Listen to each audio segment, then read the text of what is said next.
Naam, salamu alaykum warahmatullahi wabarakatuh.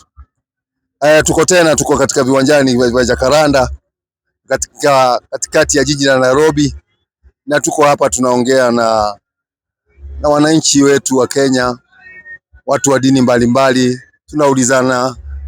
Tunaulizana maswali, tunataka kumtafuta Mungu na kutafuta njia iliyo ya sawa. Basi tuko hapa tumefika, na jua imetulia kidogo. Najua ni wakati sasa wa jua. Wakati mwingine ilikuwa ya mvua, lakini sasa ni wakati ya jua. Na mimi naitwa Hassan. Sijui unaitwaje kaka? Mimi naitwa Joseph. Joseph. Sasa Joseph, swali gani ambayo unasemaga mimi nikutana na Waislamu one day one time? I'll ask these people question.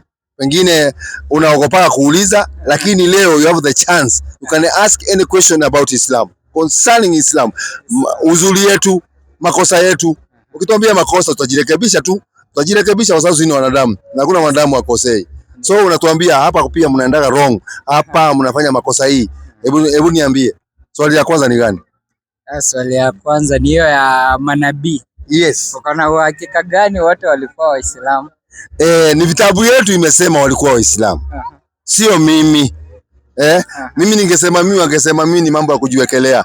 Lakini kwa mujibu wa vitabu vyetu inasema manabii wote kuanzia kwa Adam kwenda mpaka kuja mpaka kwa Muhammad, nabii wa mwisho, wanasema manabii wote walikuwa Waislamu, wako wa dini nyingine. Na wengi wao wote walikuwa wanaabudu kwa msikiti. Unaona? Umeshaiona Qur'ani wewe? Qur'ani hapana. Hapana, Qur'ani tu naisikiaga tu. Hebu iangalie vizuri. Inafunguliwa tunakuanzia huko. Angalia kule inaanza. Hii iende kama ile yenyu. Yenyu inaanza left ikienda right. Na swali, mbona inaanza kutoka left kwenda right? Hiyo za kuja huko. Watu kuja kwanza mambo ya manabii. Hiyo ya manabii. Sasa hiyo ndio Qur'ani. Hii ni original language ile ilishuka naye. Ile ilikuja naye kutoka kwa Mwenyezi Mungu, kwa Muhammad. Akapewa Muhammad. Alafu hii ni Kiswahili. Kuna Kiarabu, Kizungu, Kiarabu, Kifaransa, Kiarabu, Kiportugizi. Kiarabu, kilugha yote duniani iko pale. Sawa? Sikia Qur'ani inasema aje? Qur'ani 2:113. Ndio hiyo? 113. 213.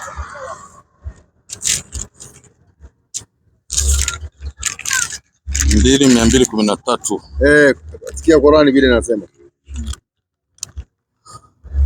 Kwa jina la Mwenyezi Mungu mwingi wa rehema na mwenye kurehemu. Watu wote walikuwa dini moja ya haki aliyokuja nayo Nabii Adam. Unasikia vile inasema? Watu wote mwanzo wa dunia walikuwa wa dini moja ya haki, ambayo hiyo dini ya haki tunaambiwa alikuja naye Nabii Adam. Nafikiri hapo tumeelewana. Kwa Adam ya.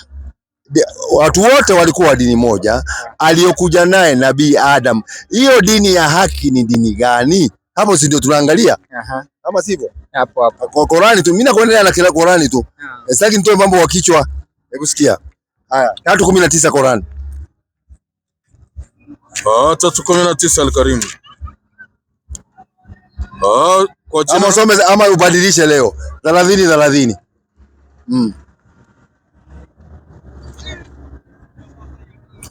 Kwenda 30 Qur'ani. Kwa jina la Mwenyezi Mungu mwingi wa rehema na mwenye kurehemu. Basi uelekeze uso wako katika dini iliyo sawa sawa. Unaambiwa hii uso wako uelekee kwa dini iliyo ya sawa. Sasa hiyo dini ya sawa ni gani? Ndilo umbile Mwenyezi Mungu aliloumbia watu. Kumbe hii dini ndio umbile Mwenyezi Mungu aliumba watu naye. Yaani dini hii ya Kiislamu. Kwanza nikumbe ni dini ya Kiislamu, tuendelee. Inafikiana barabara na umbo la binadamu. Hakuna mabadiliko katika maumbile ya viumbe vya Mwenyezi Mungu. Hiyo ndio dini iliyo haki, lakini watu wengi hawajui. Hii tuliambiwa pale mwanzo watu wote walikuwa wa dini moja iliyokuja naye Nabii Adam. Walikuwa dini ambayo ni ya haki. Na hiyo dini ya haki hatukuambiwa katika ile aya ya kwanza ni gani. Sasa katika ufafanuzi wa aya ya pili nasema ya kwamba hii ndio dini iliyo ya haki, lakini watu wengi hawafanyi nini? Hawafuati. Wewe unajua, hawajui. Wewe unajua Uislamu ni dini ya haki? Hapana. Wewe unajua Ukristo ndio dini ya haki, si ndio? Unajua sisi kama Kristo tunafuata Biblia. Sasa hiyo Biblia ndo tunafuata, si ndio? Kitu imesema kwa Biblia ndo tunafaa kufuata ya. Hii ni Qurani. Nilikuwa natoa Qurani kwanza. Qurani inasema watu wote walikuwa wa dini moja ya haki aliyokuja naye Nabii Adam. Na kwa mujibu wa Qurani ikasema hiyo dini ndio dini ya haki, ndio dini ya Uislamu. Sasa ni waje nitoe ya mwisho alafu sasa nitoke huko niende kwa Biblia, sawa? Nitoe andiko la mwisho katika Qurani. Qurani 42:13.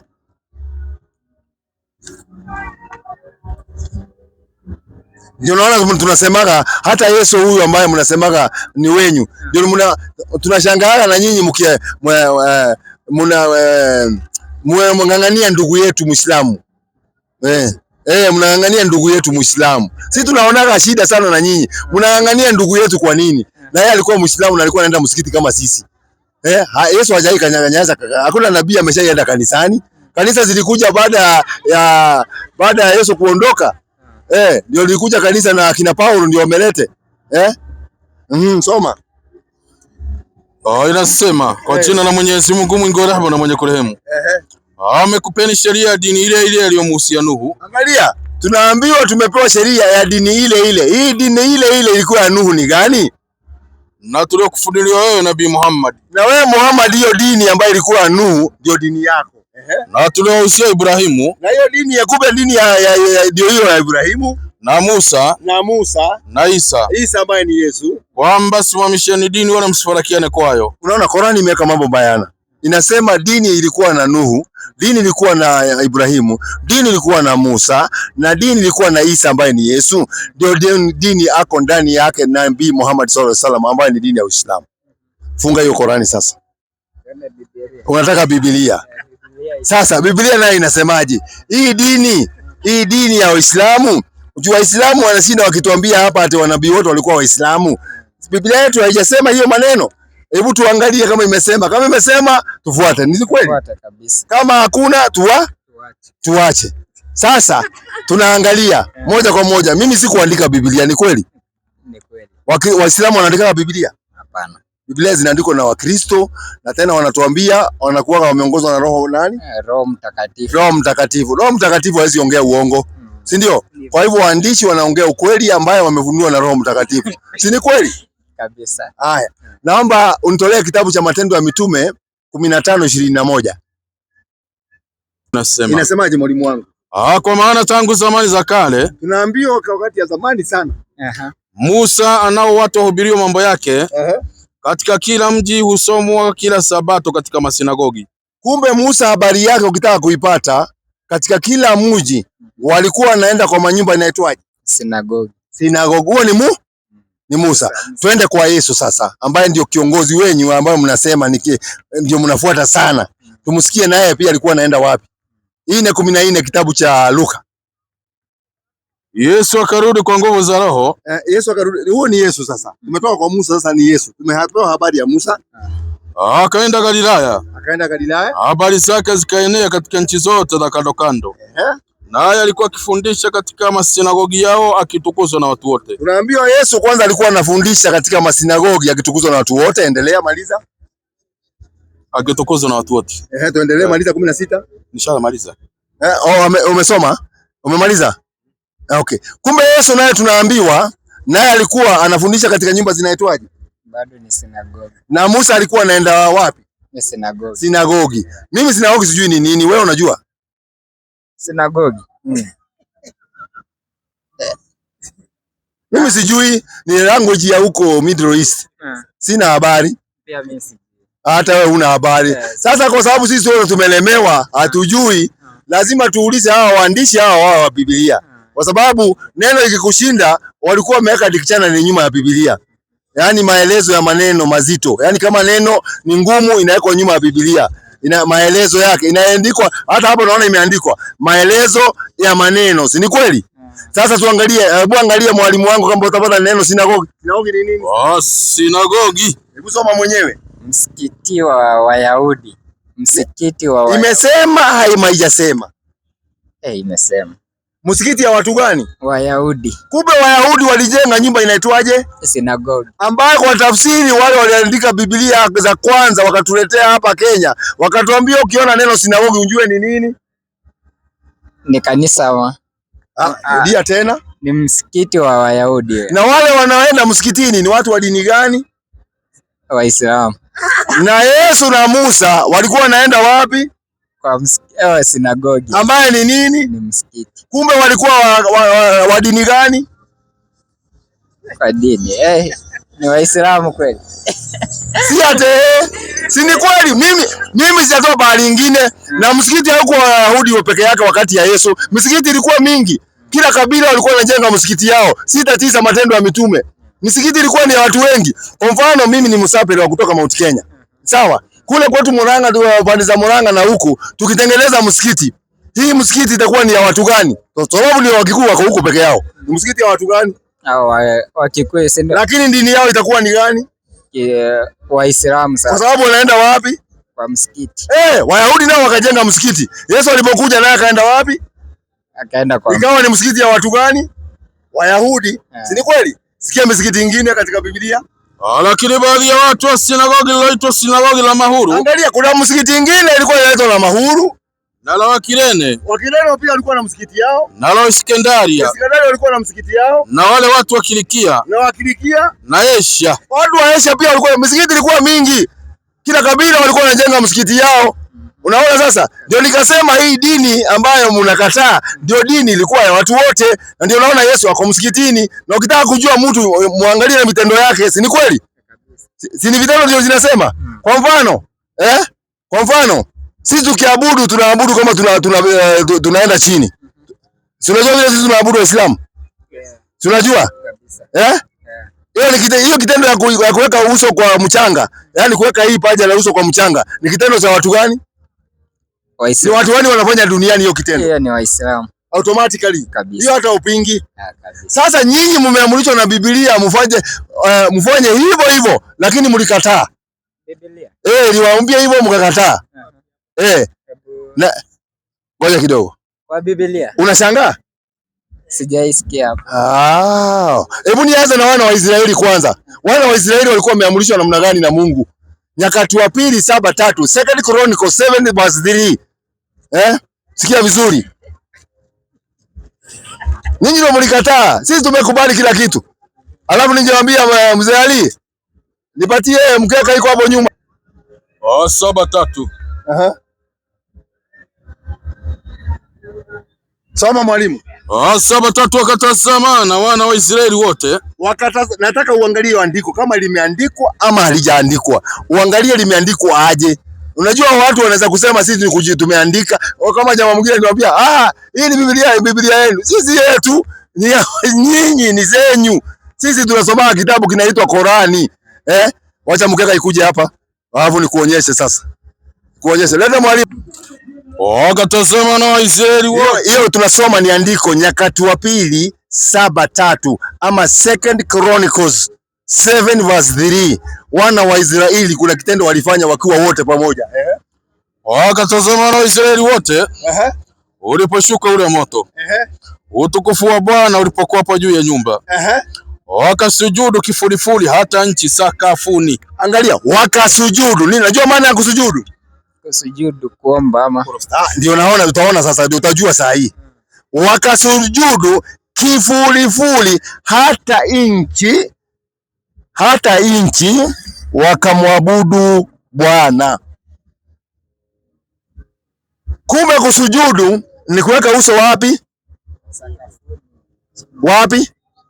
Wakasujudu mpaka inchi. Angalia, wakasujudu mpaka inchi. Inchi ni wapi? Inchi ni wapi? Si inchi ni hapa? Kabisa. Haya, Yesu naye anasemaje? Watu wanafaa kufanya hivyo hivyo ama ni mimi mwenyewe najitengenezea maneno yangu mimi Hasani? 4:10 Mathayo, tuanze hapo.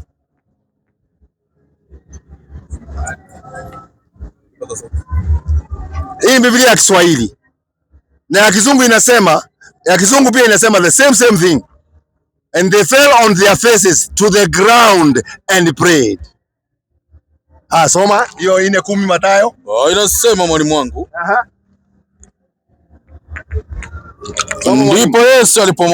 Ndipo Yesu alipomwambia, nenda zako Shetani, nenda zako Ibilisi, kwa maana imeandikwa. Kumbe ni maneno, sikiza na vile Yesu anamkumbusha Ibilisi. Imeandikwa tangu mwanzo, imeandikwa. Ufanyaje? Msujudie Bwana Mungu wako, mwabudu yeye peke yake. Umsujudie Bwana Mungu wako, umsujudie Bwana Mungu wako na mwabudu yeye peke yake. Kwa hivyo hii ni kitu ambaye kilikuwa kimeandikwa tangu zamani, na Yesu anasema watu wote wasujudu wa dunia, watu wote duniani wasujudu. 15 hii ni kitabu cha Ufunuo wa Yohana. Nyinyi ndio mmekataa, sisi tumekubali. Sisi tulikubali maneno ya kina Yesu tukakubali, nyinyi mkakataa kabisa. Nyinyi mnapiga magoti. Hamsujudu. Hakuna Mkristo duniani anasujudu. Sijaiona. Wakorino wanajaribu kidogo kidogo, wanaenda kufikisha kichwa chini, lakini wanaiachia hapo kwa hewa. Wanaogopa hewa. Hakuna kitendo Mungu anapenda kama hiyo ya kuweka hapo chini, kusujudiwa mpaka chini kwa mchanga. Kwa sababu hii uso yako Mungu anapenda. Kila mwanadamu anapenda uso. Ndio unaona ukiamka asubuhi, ukienda kuoga, unajiangalia kitoko, unajiangalia. Ujiangalie miguu, unajiangalia uso wako kama iko sawa, unajipaka tu mafuta namna hiyo. Hiyo kitu unapenda, hiyo ndio Mungu anataka uweke chini hapa. Soma 15 hii ni Ufunuo wa Yohana. 15:4 mwalimu wangu. Inasemaje? Ni nani asiyekucha? Ni nani asiyekucha? Bwana, na kulitukuza jina lako. Kwa kuwa wewe peke yako mtakatifu. Kwa maana mataifa yote angalia, mataifa yote. Hii ni maneno ya Yesu. Mataifa yote watakuja na kufanyaje? Na kusujudu mbele zako. Na kusujudu mbele ya Mungu. Nyinyi mlikataa, sisi tukakubali. Ndio nakakwambia manabii wote walikuwa Waislamu kwa sababu manabii wote walikuwa na sujudu. Nyinyi mmekataa. Unaona maneno haya? Kabisa. Nimeona. Nyinyi ndio mmekataa, sisi tuko sawa kabisa. Swali la pili. Hadi imenichanganya kabisa. Sitakuchanganya, mimi nimebandiko nimesoma. Hata ukitaka kusoma ya Kizungu itasema the same thing. Tukitoa za ya Kizungu hapa tusome. Itasema itaridi tu hivyo hivyo. Swali lingine. Swali lilikuwa karibu 10. Sasa mimi acha nirudi ya kwetu sasa. Turudi ya kwenyu. Haya, turudi ya kwenyu. Sasa tuko na hii mambo na utatu, si ndio? Utatu, Na nyinyi mnaamini hivyo? Kuamini utatu. Kuna Mungu Baba, Mungu Mwana, Mungu Roho. Yaani Mungu wangapi hawa? Ni Mungu mmoja but akatokatwa ama akafanywa nini? Sehemu. Sisi kama mkate hivi. Kuna sasa hiyo utatu tuseme tunaita inaitwa Trinity. Trinity. Sasa. Umesha maisha yako yote.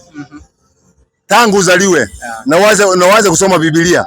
Umeshaona pahali pa Biblia zote duniani imeandikwa neno Trinity? Kwa Biblia hapana. Umeshaona katika Biblia imeandikwa utatu? Yaani Mungu utatu? Hapana. Ni venye tunachukulia, tunaamini sisi sasa. Wewe unaamini? Lakini si imani yangu sasa. Imani yako inaamini hivyo? Naamini. Nieleze. Kuna Mungu Baba, Mungu Mwana, Mungu Roho. Si ndio?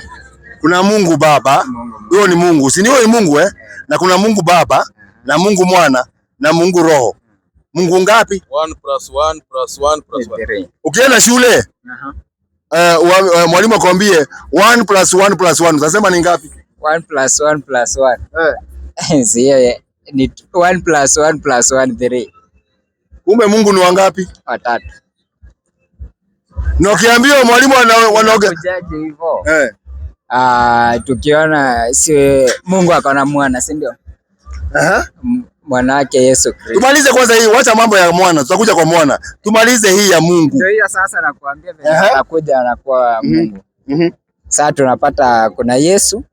Yesu ni Mungu. Roho Mtakatifu ni Mungu pia. Na Mungu sasa.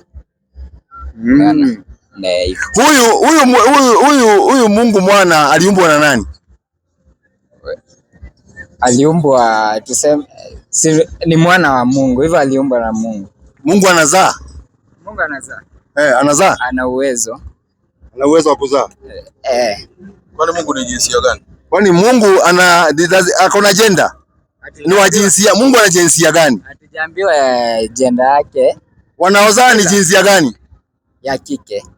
Kwa hivyo Mungu ni mwanamke? Hapana. Mungu tunapata hata Bible venye inasema. Katika hayo maneno ulijifunza kwa nani? Kwa mtu wa kawaida kama mimi ama ni kwa mwalimu ambaye ni Yesu? Nani alikuwa anakupa hizo story? Hizo stories za kuwa Mungu Yesu ni mwana wa Mungu. Utatu kwa utatu mwana wa Mungu, achana naye kwanza tutakuja. Hii utatu hii aliyekufundisha ni mtu kama mimi, binadamu kama mimi, ama ni mwalimu Yesu alikufundisha hiyo maneno? Ni mwanadamu. Mwanadamu ndiye alikufundisha. Unaonaje tuachane na huyu mwanadamu tumuulize Yesu kama Mungu ni watatu? Unaonaje? Hebu tumuulize Yesu kwa sababu Yesu anaweza kutupatia habari kamili, si ndio? Ni kweli ama si kweli? Marko 12:28. Tuanzie hapo. 12:28 mwalimu wangu. Marko mtakatifu kwenye kuandika. Na mmoja wapo waandishi akafika. Akawasikia akisemezana naye. Akatambua kuwa amewajibu vyema. Akamuuliza, katika amri zote ni ipi ya kwanza?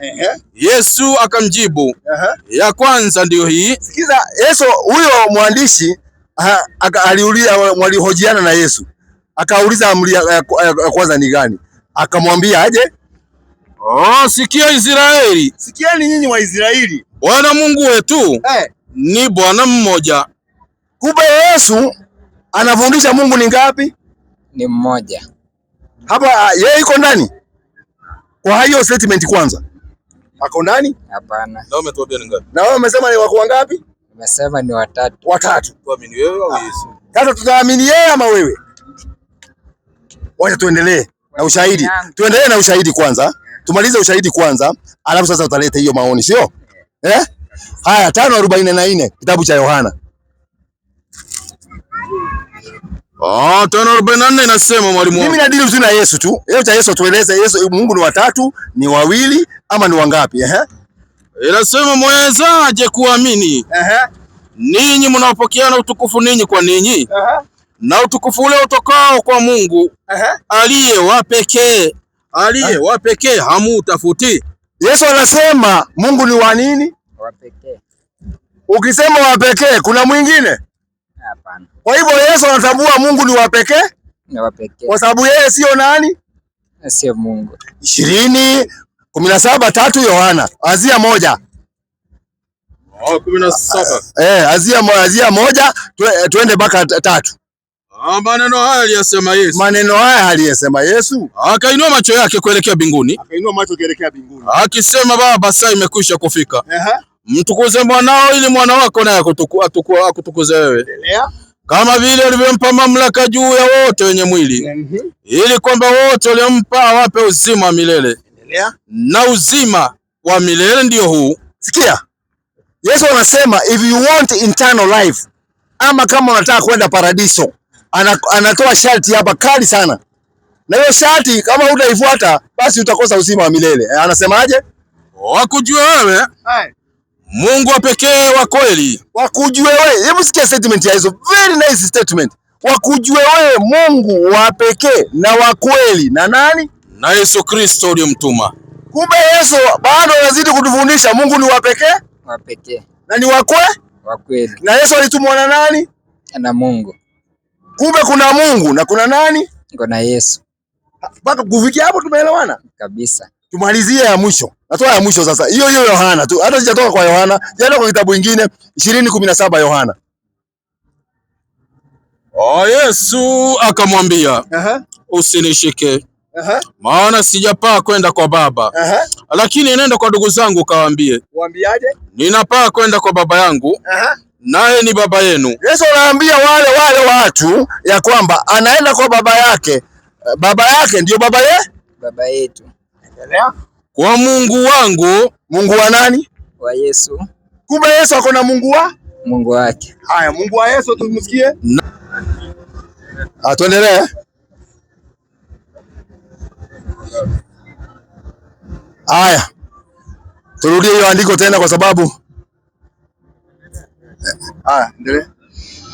Yesu akamwambia, usinishike.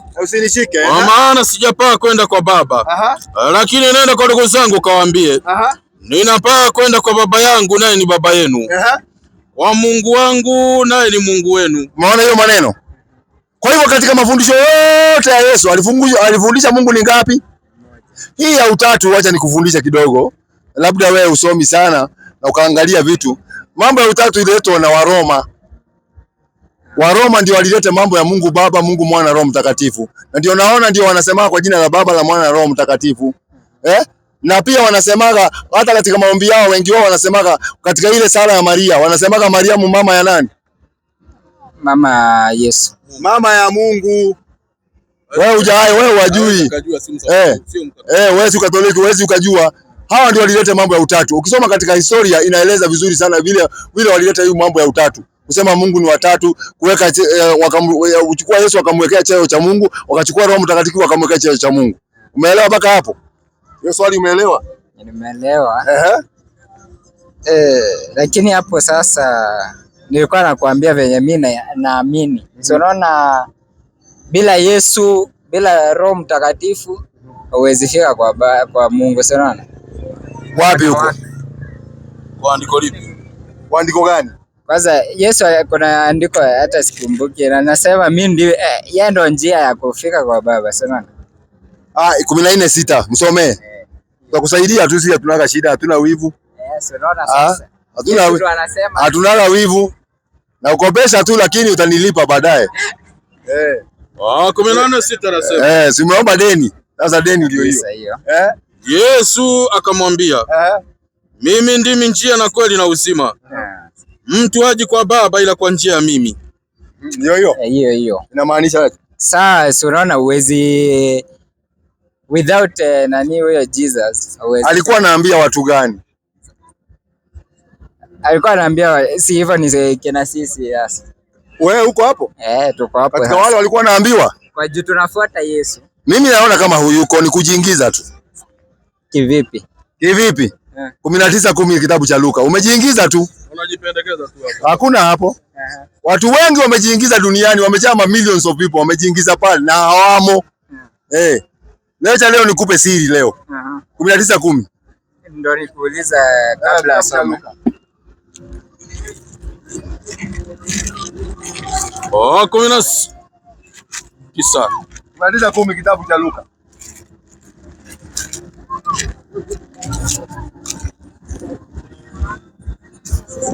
Ah, 19:10 nasema mwalimu wangu. Unasemaje mwalimu? Kwa kuwa mwana wa Adam, tunaambiwa mwana wa Adam. Mwana wa Adam unajua ni nani? Ni Yesu bado. Mwana wa Adam ni Yesu, endelea. Alikuja kutafuta na kuokoa kile kilichopotea. Mwana wa Adam kazi yake kuletwa, alikuwa kuja kutafuta na kuokoa kile kilichofanyaje? Kilipotea. Hicho kilichopotea ni nini? Niambie. Sasa hapo ni wenye tulikuwa tumepotea katika dhambi kabisa. Yaani nyinyi. Sisi ndio mmepotea. Wenye tulikuwa. Wacha nimuulize mwalimu mwenyewe. Hiyo alikuja kutafuta na kuokoa kilichopotea. Ako na answer. Kwa hivyo hakuna haja umsemee answer. 15:24 Mathayo. Direct answer. Akajibu akasema. Sikutumwa. Ila kwa kondoo waliopotea nyumba ya Israeli. Kumbe kazi yake ni kuja alitumwa kuokoa kile kilichopotea katika nyumba gani? Ya Israeli. Wewe ni Mwisraeli? Tumetoka kwa hiyo ukoo sasa. Wapi umetoka kwa hiyo ukoo? Mimi si Mwisraeli. Wewe ni mtu wa kutoka pande gani? Mimi. Umetoka Israeli? Wewe umeshaona Mwisraeli mweusi kama sisi? Wewe umeshaona Waisraeli weusi kama sisi? Wewe pasipoti yako ya Kenya inaridi Kenya. Hairidi kule. Wale ni watu wengine tofauti kabisa. Unasikia? Wewe hapo huyuko. Wewe unajiingiza tu. Tena angalia, mimi nashinda. Kwa nini mnakataa maneno ile Biblia inasema? Anasema kabisa, I was not sent but only to the lost sheep of the house of Israel. Kwa nini unajiingiza ndani na huko? Baba kakangu. Sasa hivyo Biblia venye tunasoma ama tunasomewa inakuwa tofauti. Kwa mtaki kujisomea? Sababu wewe unangojea usomewe. Ungejisomea wewe hii maandiko yote ungejua. Ni kuongeza ingine. 19:27 Mathayo. Hiyo tu Mathayo.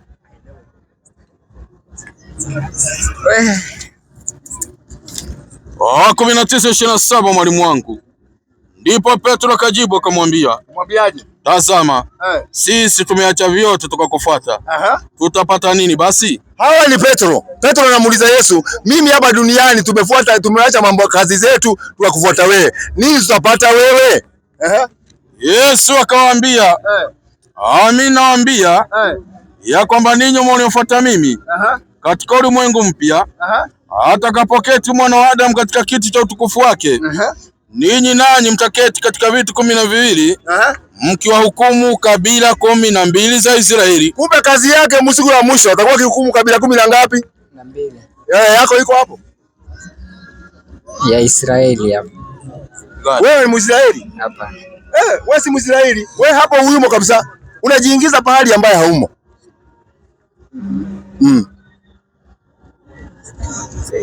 Ndio unaona Yesu anasema katika 7:21 sikia. 7:21 sikia Mathayo. Sana Wacha asome.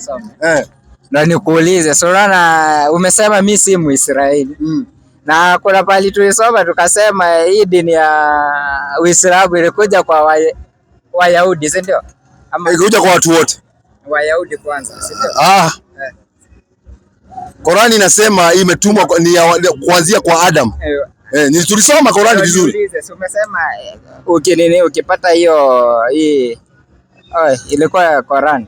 Ilikuwa ni Qur'an tulikuwa tunasoma, si Biblia. Hiyo Qur'an unapata imeandikwa hiyo lugha yao, hiyo lugha ya kwanza, si ndio? Unaona hiyo lugha ya kwanza, nikuulize wewe unatokana kwa hiyo lugha ama uko bado kwa Nitokana na hiyo lugha kwa sababu naijua hiyo lugha. Hiyo Kiarabu najua. Wewe lugha ya Yesu unajua? Hata neno moja? Hapana, sijui. Sasa ndio nikuuliza. Si unaona? Nyinyi ndio mko unaona nyinyi mnajiingiza pale hakuna. Wewe ni Mwarabu. Mimi si Mwarabu, lakini nimekuba. Kwa nini mimi ninakuwa Mwarabu? Uchukua Qur'ani 7:158 ama 21:55 ama 7:158.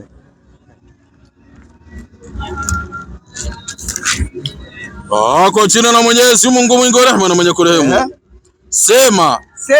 Ewe Nabii Muhammad sallallahu alaihi wasallam. Enyi watu, hakika mimi ni mtume wa Mwenyezi Mungu kwenu nyinyi nyote. Kwa mujibu wa Qur'ani tunaambiwa Muhammad ametumwa kwa watu wote. Na kwa mujibu wa Biblia Yesu anasema katika Mathayo 15:24 sikutumwa ila wakondoo waliopotea wa nyumba ya wapi? Israeli. Lakini Muhammad kwa Qur'ani anaambiwa ametumwa kwa watu wote. Tena inadhibitisha katika Biblia yenu. Kwanza Muhammad ni wa watu wote. Chukua Biblia, wacha Qur'ani. Waefeso 1:13. Muhammad mnamkataa bure tu. Yeye ni nabii wetu wa mwisho. Mkataa bure tu. Waefeso 1:13.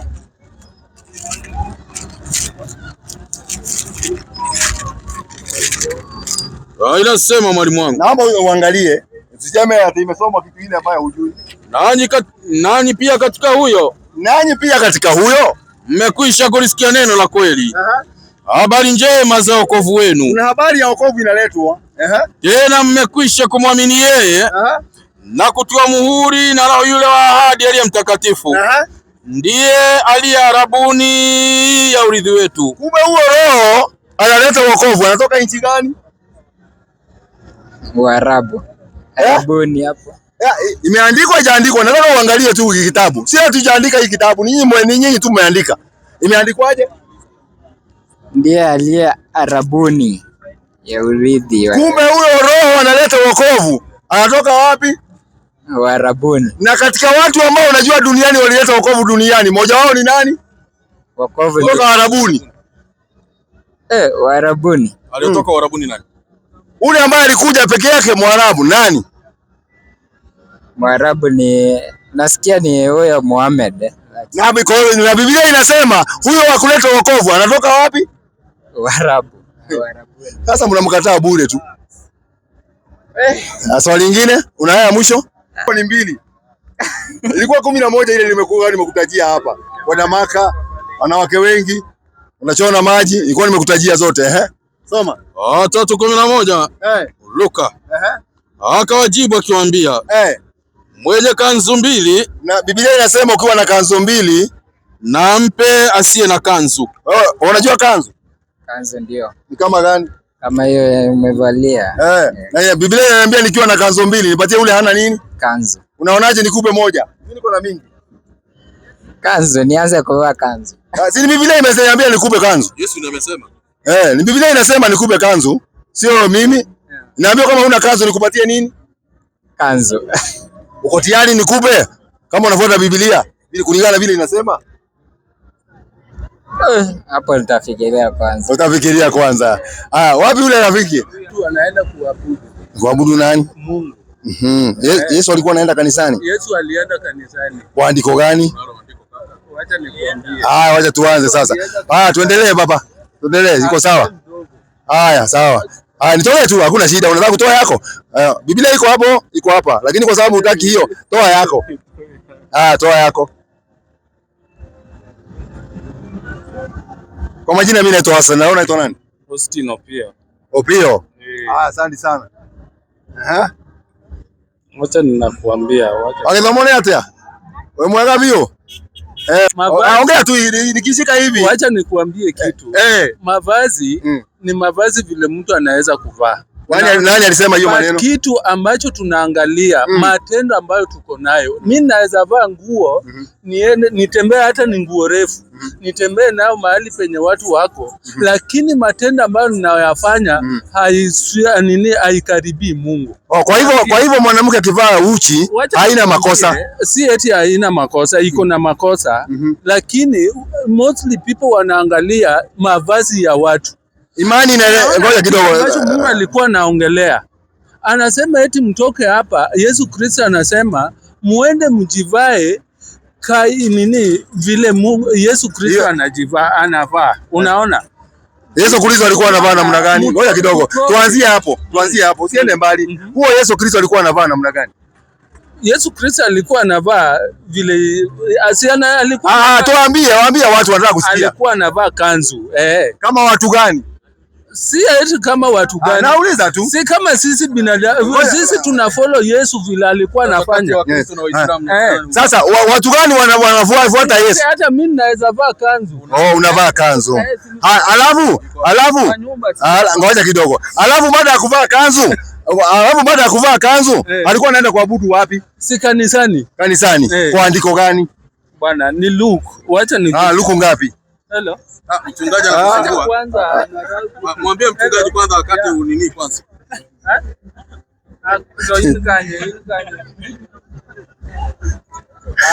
Ipiro ujakaranda. Sawa, andika. Wewe tolee andiko bali Yesu alikuwa anaenda kanisani. Wewe tolee. Hata mimi ni mchungaji. Wewe mchungaji. Kwanza ni mzuri sana. Kama wewe ni mchungaji, sasa nyinyi ndio tunapenda. Tunapenda kwanza wachungaji kwa kwanza. Sababu wewe ndio unaongoza kondoo, sasa tunjue unawapeleka wapi. Haya, Luka ngapi? Unang'ang'ana tu na Biblia iko hapa. Hata hawezi amini hii, atabaka amini ya simu. Ni kama ile haisomi pamoja na hii. Soma yako.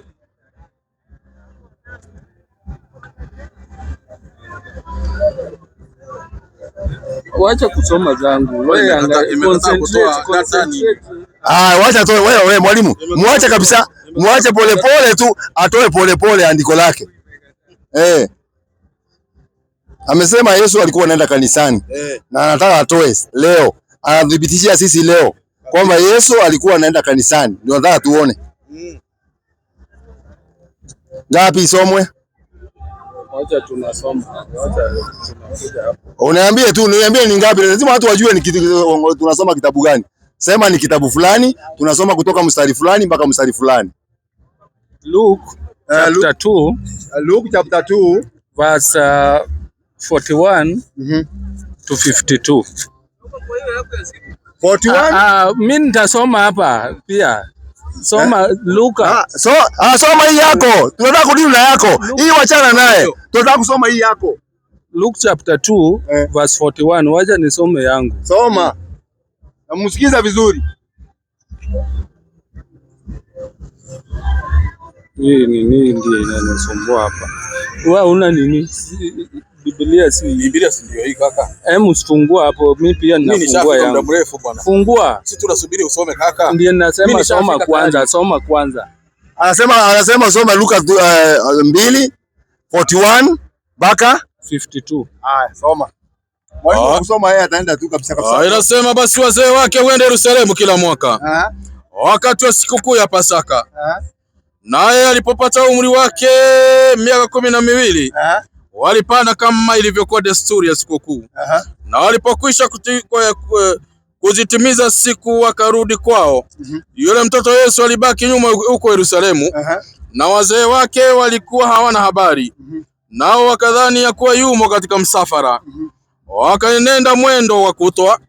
Wakawa wakimtafuta katika jamaa zao na wenzao. Walipomkosa wakarejea Yerusalemu huku wakimtafuta.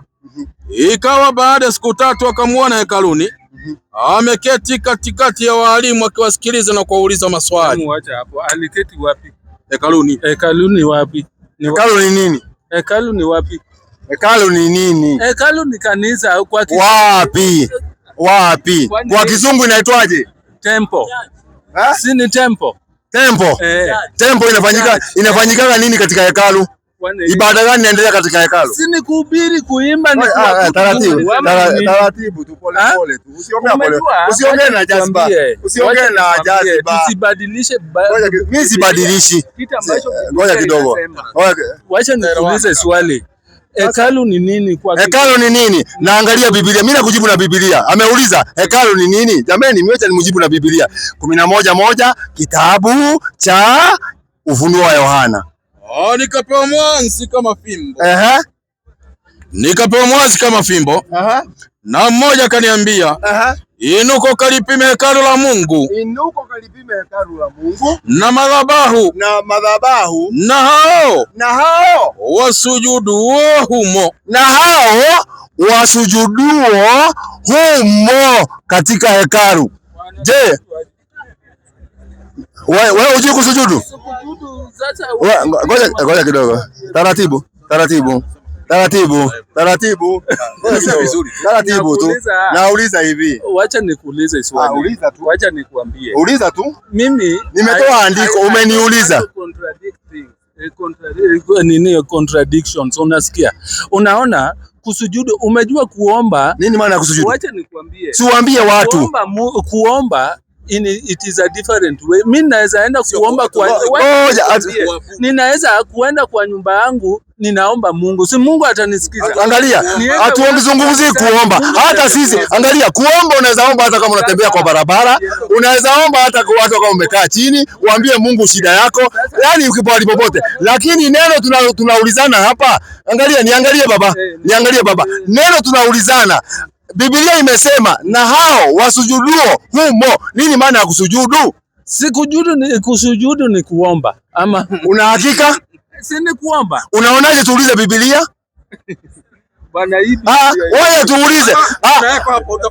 Yaani mara ya kwanza jamaa anakataa Biblia, anasema hii Biblia ni ya Waislamu. Waislamu wanaandika Biblia? Hata watu watakucheka. Nani? Ama ninasema uongo. Nani na nani ameandika? Sasa hivi wanaandika Biblia zao. Nani hawa? Ama kumbe mnaandika zenyu? Ninasema watu wanaandika. Hata wameandika hapo? Siandiki. Mimi nashangaa hata watu wanaandika Biblia zao. Watu wanaandika zao. Wewe si ya Mungu. Sasa hii kuna watu ambao wamekuja wanaabudu vitu ambavyo hata sisi hatuamini. Sasa kwa hivyo hata hii huamini? Hata hii siamini. Hata hii yako ya simu huamini? Soma yangu. Bado hujamaliza mahali. Tuandiko mwalimu asome. Maliza yangu. Ngoja kidogo. Unajua huyu ana swali. Ngoja kidogo. Mimi umejua nimeshakaa na Waislamu wengi kabisa. Usiongee bila mic. Ukiongea bila mic sasa pamoja. Hawasikilizani. Kila saa wanatoa vita hapo, hata uamini, na hapo ikifika dakika kidogo na wanaenda kusali pale. Mtu anasema ni maneno ya watu. Sasa hatuongei, ngoja kidogo hapa. Ngoja kidogo nisikize. Haya, ongea. Sasa kidogo. Kwa majina ni mimi unanijua. Mimi naitwa Hassan. Na wewe kaka? Mimi naitwa Bernard. Bernard, injika swali lako ambao nataka kuuliza Waislamu juu ya leo, kwa sababu mimi nawashangaa saa zingine. Nyinyi mara nyingi mnatuulizaga tu maneno ya Biblia. Tunaambia mtuulize maswali ya Kiislamu. Mjue mambo ya Uislamu. Hamtaki kuuliza. Ukija hapa ni mambo ya Yesu. Si uulize swali kuhusu Uislamu. Je, hii dini yenu ilitoka wapi? Muhammad alitoka wapi? Ilikuwaje? Kwa nini mnaenda choo na maji? Kuna wake wengi. Maswali kitu ambayo itakusaidia. Haya, swali lako leta. Sasa kukuwekea swali. Sasa kwa upande wa swali huwezi dictate. Dictate. No dictation. Yoyote unaweza uliza. Any question you can ask. Iwe ni upande yenu, iwe ni upande yetu, uko free kuuliza. Any question. Mimi swali yangu ni kuwa, naam, mnaamini injili ya Yesu Kristo? Injili tunaamini ile injili ambaye Yesu alipewa mwenyewe. Injili ya Yesu sijaiona mimi kwa Biblia. Sijaiona mimi. Na unaamini kitu hujaiona? Naamini kwa sababu tuliambiwa, mtume ametuambia, amefunduliwa na Mungu, ameambiwa tuambie injili ilikuwako. Injili ilikuwako. 3 Korani. Ngoja kidogo nisikiza. Najibu na kitabu. Sasa huwezi kuniuliza swali nijibu kwa mdomo na maandiko yamo. Siwache nijibu kwanza. Unaona nakataa nijibu. Na maandiko iko 3:1 kitabu cha Korani. 3:2 Korani soma. Acha pressure kaka. Sina na pressure. Mambo ya Mungu haina pressure. Mambo ya Mungu inataka pole pole tu. Nikufuzana tunafuzana. Kwa jina la Mwenyezi Mungu mwingi wa rehema na mwenye kurehemu. Unasemaje? Amekuteremshia kitabu kwa haki.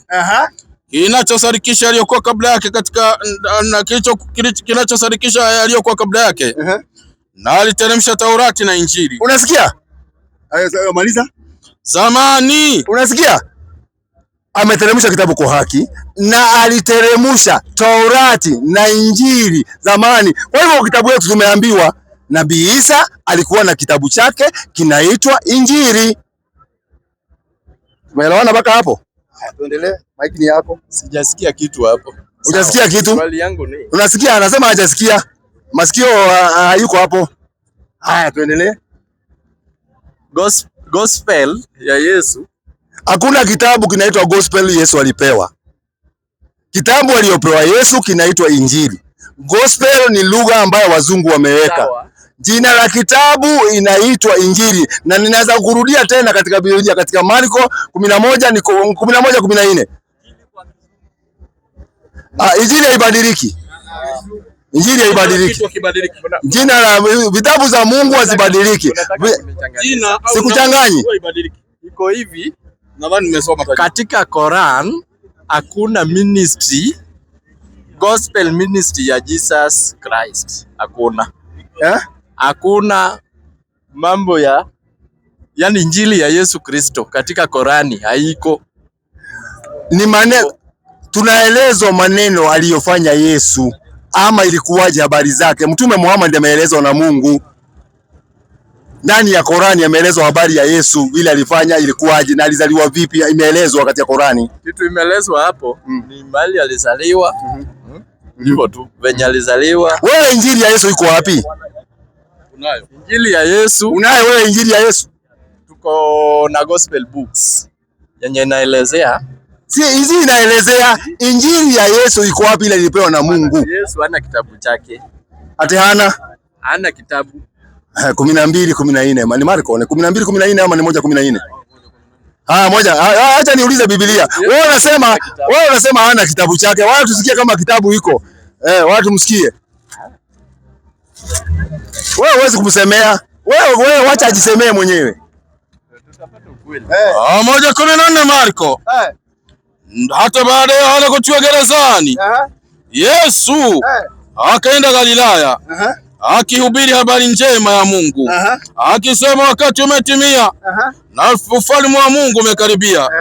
Tubuni na kuiamini Injili. Hebu sikia hiyo statement. Tubuni na kuiamini Injili. Injili ni kitabu.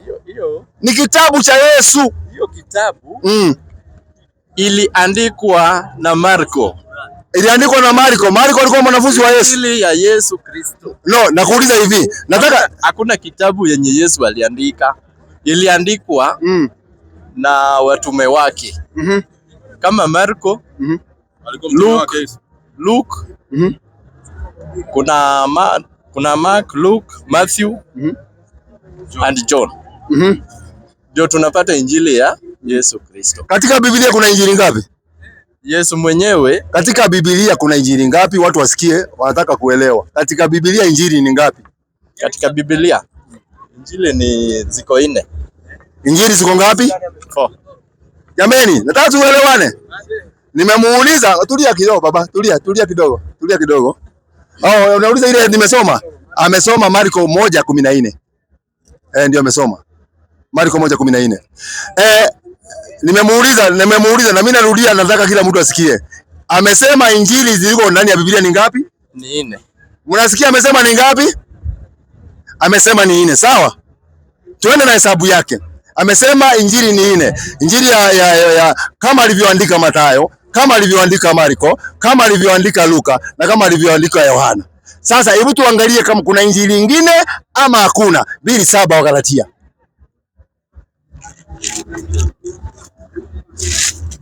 Oh, 2:7 Galatia.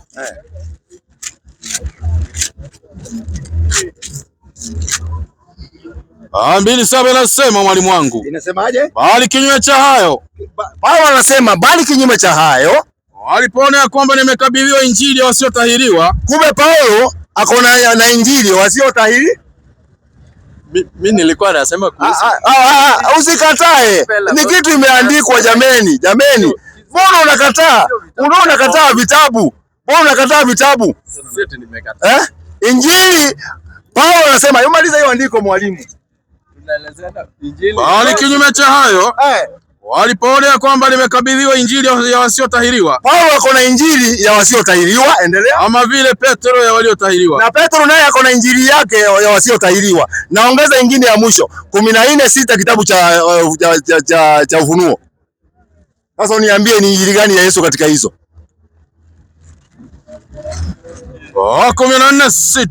Inasemaje? Inasema mwalimu wangu. Kisha nikaona malaika mwingine. Huyu ni malaika sasa, anakona ingine akiruka katikati ya bingu. Ana nini? Mwenye injili ya milele. Kuna malaika mwingine akona injili ya milele. Kwa hivyo injili zote katika Biblia zinakuja 7. Sasa Yesu ni gani? Revelation sio injili. Ufunuo sio injili. Malaika anasema akona injili ya milele. Kataa Biblia, unajua siwezi kulazimisha ukubali. Siwezi kulazimisha ukubali Biblia. Kama unakataa Biblia, hivyo ndivyo ilivyo. Una swali lingine? Tuendelee. Nilikuwa namaanisha katika Quran hakuna injili ya Yesu Kristo. Injili ni maneno ambayo mtume amepewa. Kwa mfano, maneno ambayo ya Yesu yanapatikana katika Qurani niko mingi sana. Lakini si injili, ni Qurani. Lakini habari mtume Muhammad alifunuliwa kwa sababu ni nabii mwenzake, akaambia Yesu alikuwa hivi, akaelezewa. Na Yesu hawezi kuwa kiwango ya Muhammad. Yesu hawezi kuwa the same na Muhammad. Kiwango kivipi? Tueleze. Unajua nyinyi Waislamu mnachukua Yesu kama prophet. Yeye si mtume.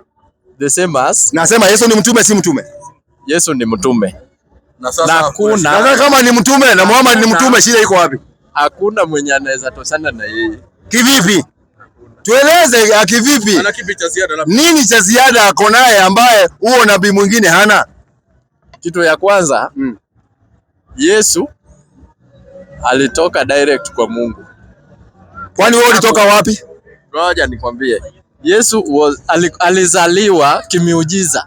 Muhammad alizaliwa na binadamu. Si wako tofauti. Na Musa alikuwa mtu, alikuwa ng'ombe. Mariam alikuwa mtu, alikuwa ng'ombe. Mariam alikuwa mtu. Na sasa kuna shida gani? Tofauti gani? Muhammad alizaliwa na mwanamke, akuzaliwa na mwanamke. No, Mariam alitumika kama chombo. Ni mwanamke. Wewe, kwanza hiyo ni makosa. Kwanza hiyo ni makosa. Kwa nyinyi mnakona hiyo tabia ya kusema ate Mariamu alitumika kama chombo. Mariamu ni mimba alipewa na malaika kutoka kwa Mungu. Unasikia? Msitake Mariamu chombo, mnadharau mpaka mama ya Maria, mama ya Yesu, mnamuita chombo. Si chombo, iliwekwa katika mimba. Mimba iliwekwa katika tumbo. Yesu hakuwa na baba yake. Alizaliwa kimiujiza. Lakini Mariamu ni mwanamke wa kibinadamu. Sawa? Holy Spirit. Hatukatai amezaliwa hivyo. Mungu ameumba watu katika mara ngapi? Katika maumbile ya binadamu. Ndio. Tueleze. Adam aliumbwa kwa mchanga. Ndio. Akaambiwa kuwe, akawa. Ni miujiza si miujiza? Ni miujiza. Hawa alitoka katika umbavu wa Adam. Akaambiwa haya mwanamke, akawa. Ni miujiza si miujiza? Ni miujiza. Maji ya wazee wetu na mama zetu inachanganywa na Mungu. Tunapatikana sisi. Ni miujiza si miujiza? Haina mifupa, haina nywele, haina nyama. Ni miujiza si miujiza? Ni miujiza. Kwa hivyo miujiza Mwenyezi Mungu ametumia ngapi kuumba wanadamu? Angalia vidole yangu ngapi? Yesu hakupatikana katika hiyo tendo. Alipatikana kimiujiza. Lakini alizaliwa na mama. Alipitia kwa mama. Aliwekwa kwa mama. Aliwekwa kwa mama na nani? Alizaliwa kama wanadamu wengine? Ndio. Kumbe alizaliwa kwa sababu sheria ya Mungu lazima mwanadamu wote afanyaje? Azaliwe. Yesu ni mwanadamu si mwanadamu? Ni mfano wa Mungu. Kwa andiko gani? Ni mfano wa Mungu. Biblia ndio hiyo tutolee. Ndio Biblia tutolee. Yesu ni mfano wa Mungu. Yesu ni mwana wa Biblia iko hapa. Si mambo ya mwana, umesema ni mfano wa Mungu. Sasa tutolee hapa. Hao watu wanakusikiza, wanataka wapate faida kwako ama kwangu. Aliletwa na Mungu kwa image ya binadamu. Tutolee andiko. Hiyo andiko tunataka. Si kwa maneno ya mdomo tu. Unaja tuandikie mata wakati wino wipo. Hiyo hatuwezi tafuta saa hii. Hatuwezi tafuta saa hii. Simu nayo. Sina. Wacha tuchukue swali lingine. Leo rafiki yangu hana swali. Leo swali hana. Watu ongea na kijana hapa. Unaitwa nani kakangu? Mimi naitwa John. John. Na mimi naitwa Hassan. Na mimi ni Muislamu kama Adam, kama Ibrahimu, kama Nuhu, kama Musa, kama Yesu na kama Muhammad. Na wewe? John T. Mimi ni Mkristo. Asante sana. Karibu sana. Asante. Swali lako nataka kutuuliza ni gani Waislamu jioni ya leo? Sawa. Niulize, Mungu ni wangapi? Mungu ni wangapi? Unataka nikujibu na kitabu gani? Si unijibu ama ujui? Ndio mimi nauliza nikujibu na kitabu gani? Kwa sababu ni mbili hapa, ziko mbili. Unataka nikujibu na kitabu gani? Hii ndio iliandikwa na Roho Mtakatifu. Hiyo sijui nani aliandika. Hii Mungu ni wangapi? Asante sana. Wacha nimuulize Yesu, Mungu ni wangapi? Marko 12:28. Mimi mnaamini nani? Si umeuliza swali. Jamani, si ngoje nijibu swali. Sasa spidi ya nini? Umeuliza swali nikujibu. Siwezi kujibu kwa mdomo. Usihamaki mdogo wangu. Mimi niko sawa. 12:28 mwalimu wangu. Inasemaje? Na mmoja wapo waandishi akafika. Akasikia akisemezana naye. Akasema nini? Akatambua kuwa amewajibu vyema. Akamuuliza, katika amri zote ni ipi iliyo ya kwanza? Yesu akamjibu, ya kwanza ndio hii. Sikia Israeli, Bwana Mungu wetu ni Bwana mmoja. Yesu amekujibu. Mungu ni wangapi? Si ni mmoja. Basi. Nyinyi mnaamini nani? Nyinyi mnaamini nani? Kuamini aje? Si tunaamini kwa Mungu muumba wa vyote. Nyinyi sasa mnaamini Mungu mgani? Ule tunaamini. Haya, mpe huyo. Haya, usikize Mungu ambaye tunaamini. Kwani 112 1 mpaka 4. Kwa jina la Mwenyezi Mungu mwingi wa rehema na mwenye kurehemu. Inasemaje? Sema. Maswali yake ni mzuri. Yeye ni Mwenyezi Mungu mmoja tu. Kwanza Mungu tunaambiwa ni mmoja tu. Kama vile Yesu amesema, Mwenyezi Mungu tu ndiye anastahili kukusudiwa na viumbe vyake vyote. Kwa kumwabudu na kumwomba na kumtegemea. Hakuzaa wala hakuzaliwa. Huyu Mungu wetu hakuzaa wala hakuzaliwa. Wala hana anayefanana naye hata mmoja. Na hafanani na vitu vyote duniani. Ndio Mungu wetu. Sawa. So kuna Mungu wawili. Mungu wawili wa nani na nani? Huyu na ule. Yupi huyo? Si kuna mwingine, kuna wa Kristo na huyu. Mungu wa Kristo? Hakuna Mungu wa Kristo na Mungu wa kwani wewe ni wa wapi? Kuna Mungu wa Kristo na Mungu wa Uislamu? Ule ni ameandikwa hapa. Nani? Ule mwako hapo. Ile imesema Mungu ni wangapi? Si ni mmoja. Na hii Qur'ani imesema Mungu ni wangapi? Ni mmoja si. Kumbe Mungu ni ngapi? Na wewe unasema ni wangapi? Na wewe unasema ni wangapi? Si ni mmoja. Basi shida iko wapi? Na huyo Mungu mmoja ndio sisi wa Kristo tunaamini. Kwani Revelation 8 verse 1 verse 8. Ngoja kidogo, taratibu tu, taratibu. Mshanijibu. Kama nimeshakujibu sasa shida iko wapi? Uliza swali lingine. Swali lingine lete. Hiyo tumeshamaliza. Aleta swali lingine. Tulia anko. Tulia. Relax. Soma nini Revelation 8 verse 1. Haya. Confuse hapana. Confusion. Nani anakuona confuse? You confuse me. Nina confuse aje? Kwani wewe unaamini Mungu ni wangapi? Nani ngapi? Ndio huyu hapa. Haya, wacha tumuone. Ametoa Mungu mwingine. Sio ule nimemjibu kwa Biblia. Sasa anatoa mwingine. Lete mwingine. Haya. Amelete mwingine sasa. Wacha tumsikie huo mwingine. Wewe na wewe, situlie. Anasema mimi ni Alfa na Omega. Yes. Mwanzo na mwisho. Asema Bwana Mungu. Aliyekuweko na aliyekuwako na atakayekuja Mwenyezi. Sasa ndio huyo. Allah dukuduku. Huyo hatumjui. Nani huyo? Si ni Mungu. Anaitwaje? Alfa na Omega. Alfa ni herufi za Kigiriki. Mwanzo na mwisho. Hiyo ni herufi za Kigiriki. Alfa na Omega ni herufi za Kigiriki. Ni kama vile wanasema Jehova. Anaitwa Jehova. Anaitwa Jehova. Wapi Yesu aliita Mungu Jehova? Yes. Wapi Yesu ngoja kidogo. Biblia ndio hii. Wapi Yesu katika miaka amekaa duniani miaka 33 alimuita Mungu Jehova? Naomba unitolee. Andiko ambalo Yesu aliita Jehova. Si Yesu ni baba. Yesu amekaa miaka 33 na alikuwa anafundisha watu. Wapi hata siku moja aliweza kusema Mungu anaitwa Jehova? Sikiza. Naona Yesu ni mtoto wa Mungu. Mimi sikuuliza mambo ya mtoto. Sio kwa mtoto. Mimi sio kwa mtoto. Baba yangu anamuita baba yangu. Baba yangu anaitwa Karioki, namuita Karioki. Yes. Hiyo ni heshima ndogo. Heshima ndogo. Unamuita kwa jina ya nini? Yesu alifundisha jina la Mungu ni gani? Jina gani? Yesu alifundisha wanafunzi jina la Mungu ni gani? Yesu hakufunza watu. Alisema yeye ni Mungu muumba wa vyote. Na yeye kupitia Kristo. Wewe mrongo. Wewe mrongo sababu somi Biblia 17:9 Yohana. Sikiza kitabu. 17:9 kwenye kuandika. Na usiondoke mdogo wangu. Siendi sahihi. Niko hapa.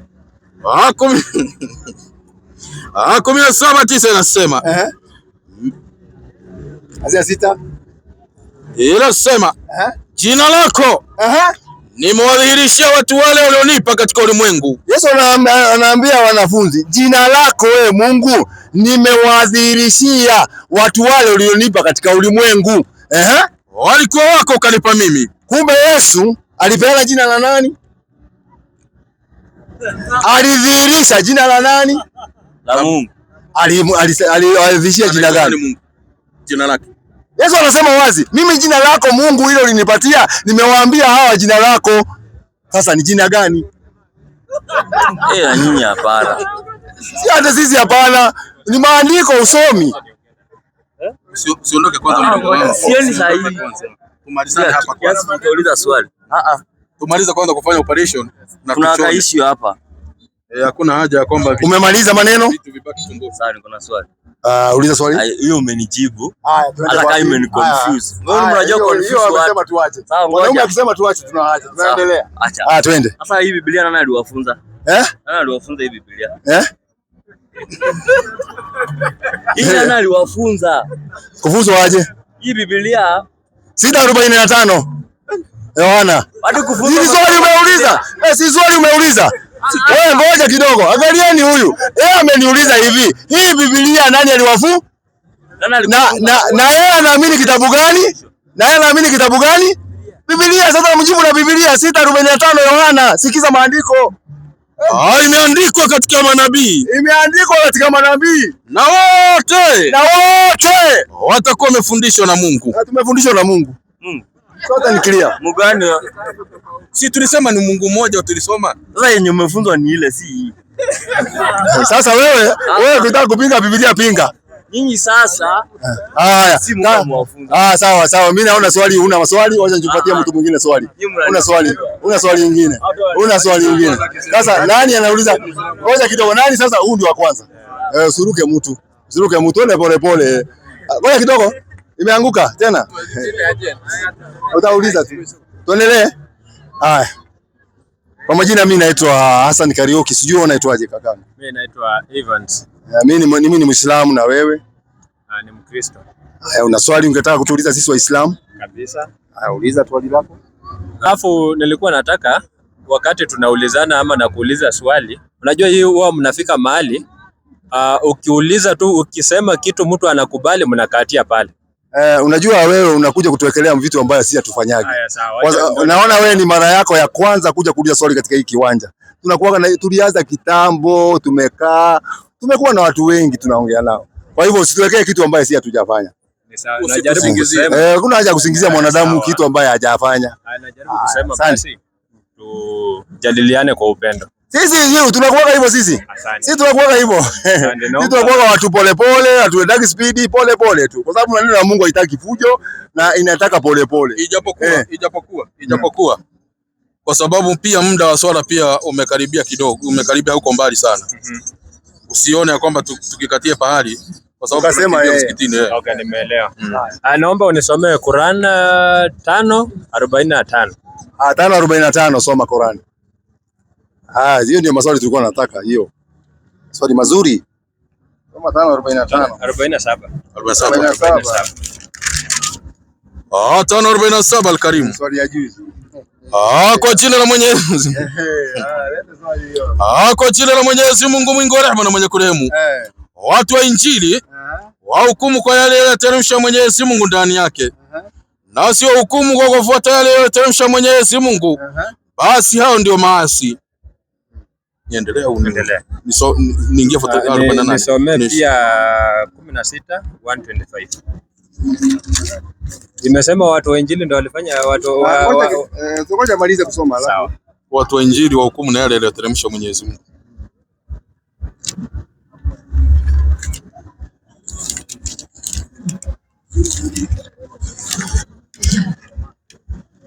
Kumi na sita 125. Kwa jina la Mwenyezi Mungu mwingi wa rehema na mwenye kurehemu. Waite watu katika njia ya Mola wako kwa hekima na mawaidha mema. Na ujadiliane nao kwa namna iliyo bora, sio kwa kuwatukana wao au kutukana dini yao. Kwa njia hii huwezi kumvuta mtu. Hakika Mola wako ndiye anayejua na aliyepotea katika njia yake, naye ndiye anayewajua aliongoka. Ni hapa ni 16:125. Ile amesema itolewe ndio imesoma. Kama yasijaandika vizuri. Wacha niulize sawa juu imenichanganya nini? Ni kama si kuandika ile nilikuwa nataka. Nataka kuuliza ile swali. Unajua panapo umati mkidhirisha kwamba mtu amefanya jambo, lazima kuwe na evidence ya watu kama wawili ama watatu. Si ni kweli? So ukiangalia katika sisi wa Kristo tunamfuata Yesu na kuna manabii ambao wamejidhirisha. Unaona kuna kama Ezekiel, kuna Yohana walitabiri ujao wa Yesu. Haya, tukikuja kwa mtu kama Muhammad, katika nyinyi mnajua mnaamini manabii zaidi ya 1000. Ni nabii wangapi kama watatu wametabiri ujao wa Muhammad? Kwanza tuanze na pale umeanzia. Utabiri wa Yesu, sawa? Yesu alitabiriwa kivipi? Kuja duniani. Yesu kutabiriwa kuja duniani katika Old Testament. Hebu nisome Yohana, ngoja kidogo.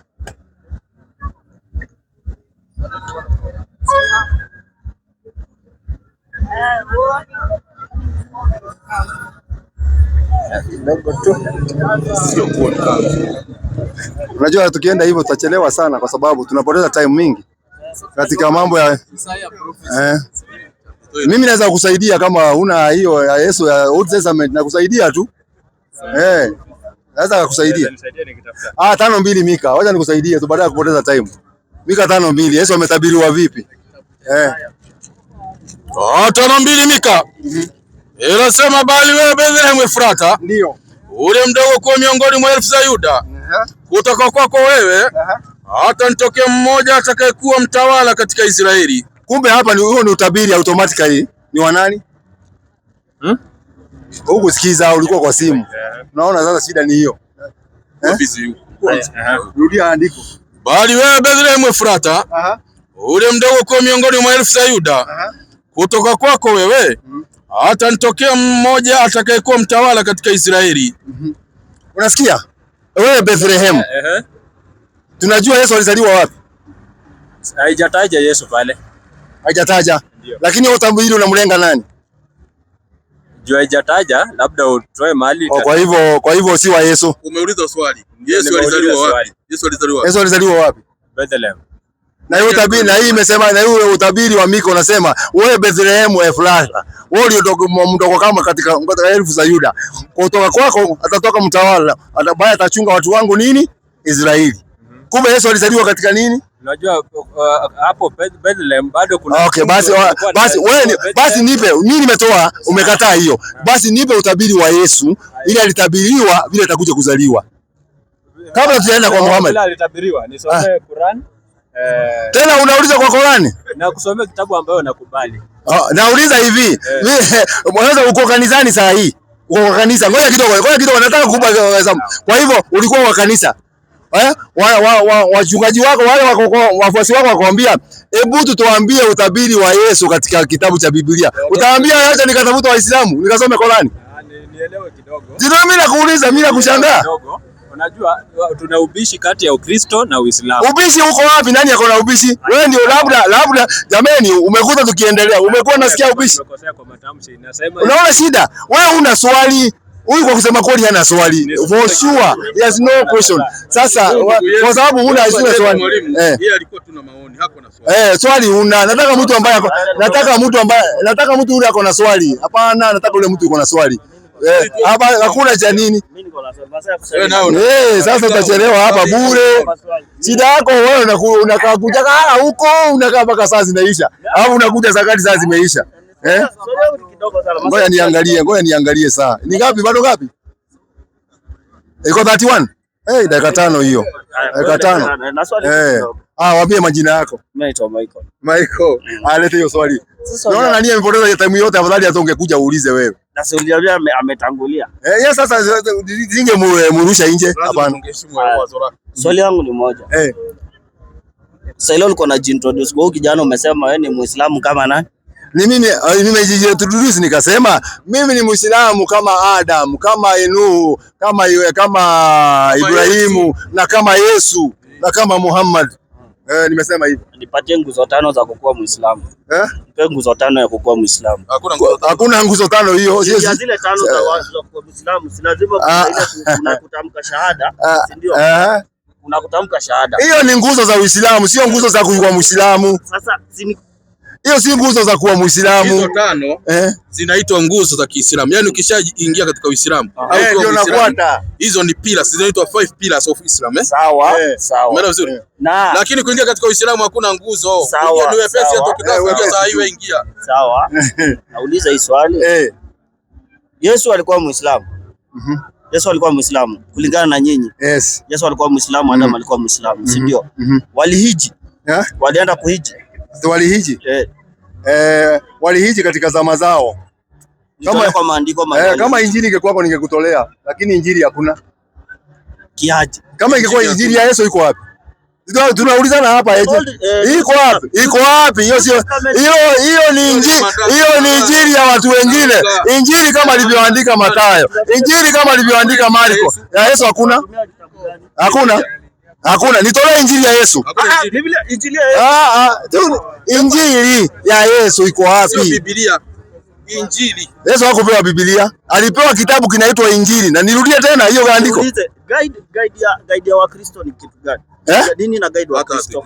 Sasa nataka uniambie wewe. Na mbona sasa uniambie wewe. Mimi najua guide ya Wakristo ni Biblia. Biblia. Ngoja kidogo tu. Biblia iliandikwa katika nchi gani? Biblia. Iliandikwa nchi. Ngoja kidogo. Iliandikwa nchi gani? Country of origin ya Biblia. Iliandikwa nchi gani na mwaka gani? Na nani kaandika? Biblia imeandikwa na watu. Mwaka gani? Mwaka sijui specific. Inchi gani? Inchi kuna inchi imetranslatiwa mara mbili, in Hebrew and Greek. Inchi sio inchi ile ilianza kuandikwa ni gani? Inchi yenye imeandika Biblia yenyewe sikumbuki vizuri. Unaona shida ndio hiyo. Unaona hata wewe ukumbuki, hata hujui ni inchi gani. Lakini ile kitu ina guide wa Kristo kwa Biblia. Kitu ina guide wa Kristo ni Biblia. Sawa, toa andiko kwamba Biblia inaongoza, inawaguide. Toa andiko. Hiyo andiko iko wapi? Kama kweli Wakristo mnaongozwa na Biblia, toa andiko ya kwamba Wakristo wanaongozwa na Biblia ili tukuamini. Sasa itakuwa kitu kingine gani? Kati ya wewe na mimi, sisi wawili tukiwa hapa hivi, anayeamini Biblia ni nani? Anayeamini Biblia ni nani? Mimi naamini Biblia. Biblia ikisema kitu utafanya. Biblia ikisema kitu nitafanya. Na ukikataa, nikikataa yosi ni kukufuru. Umekufuru. Alete tufungue. 4:14 Luka, 4:16 Luka, nenda direct. Amesema huyu anatakataa Biblia, amekufuru. Hata tuone kati ya yeye na mimi nani amekufuru. Haya. 4:16 Luka, nenda direct. Inasema 4:16 kaja kuandika. Inasemaje? Akaenda Nazareti hapo alipolelewa. Na siku ya Sabato akafanyaje? Akaingia katika sinagogi kama ilivyokuwa desturi yake. Desturi ya Yesu anafundisha katika nyumba gani? Sinagogi. Sinagogi ni nini?